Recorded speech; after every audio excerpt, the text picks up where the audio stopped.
আমার টান দিয়া আবু লাহাবের সন্তান যখন বলেছে, হে মোহাম্মদ, আমি তোরেও মানি না, তোর আল্লাহরেও মানি না, জোরে কর নাউজুবিল্লাহ। এইভাবে করে যখন বলেছে, রে মোহাম্মদ, আমি তোকে মানি না, তোর আল্লাহকেও মানি না, এই কথা বলার সাথে সাথে আল্লাহ রাসূল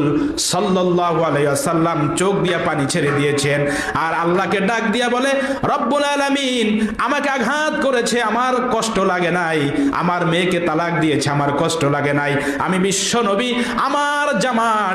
টেনে ছিঁড়ে ফেলেছে, আমার কষ্ট লাগে নাই, রব্বে কারীম আমাকে কেউ গালি দিলে আমি কষ্ট পাই না, আমাকে আঘাত করলে আমি কষ্ট পাই না, কিন্তু আল্লাহ গো, ও রব্বে কারীম, কেমনে করে আমার সামনে বলে আমি তোর আল্লাহ টাল্লাহ মানি না, রব্বুল আলামিন আমাকে গালি দিলে আমার কষ্ট হয় না, কিন্তু আমার সামনে কেউ যদি তোমাকে অবজ্ঞা করে আমি বিশ্ব নবী সেই অবজ্ঞা মানতে পারি না।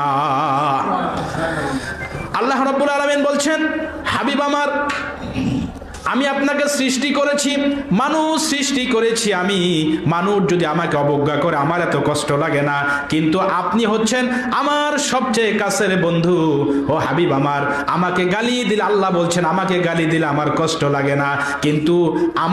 আমাকে গালি দিলে কষ্ট লাগে না, কিন্তু আপনাকে যদি কেউ গালি দেয় আমি আল্লাহ তাকে ছাড় দেই না।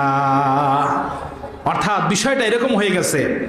যে দেখবেন আপনার সন্তান, ছোট বাচ্চা যদি আপনারা 2-4-5টা থাপ্পড় মারে, দাড়ি ধরে টান মারে, চুল ধরে টান মারে, আপনার কষ্ট লাগে না, আপনি খুশি হন, আনন্দিত হন, কিন্তু চুল যদি বেশি জোরে টানে, থাপ্পড় যদি বেশি ঘন ঘন মারে, আপনার মা, আপনার বাবা যদি বাইসা থাকে, অন্তত বিশেষ করে মা যদি বাইসা থাকে, দেখবেন আপনার ছোট্ট বাচ্চা আপনারা থাপড়াচ্ছে, আপনার কষ্ট লাগে না, এই ছোট্ট বাচ্চার থাপ্পড় আপনার শরীরে পড়ছে, এইটা পড়া দেখে কিন্তু আপনার মা স্থির থাকতে পারে না, আপনার মার কষ্ট বেশি লাগে।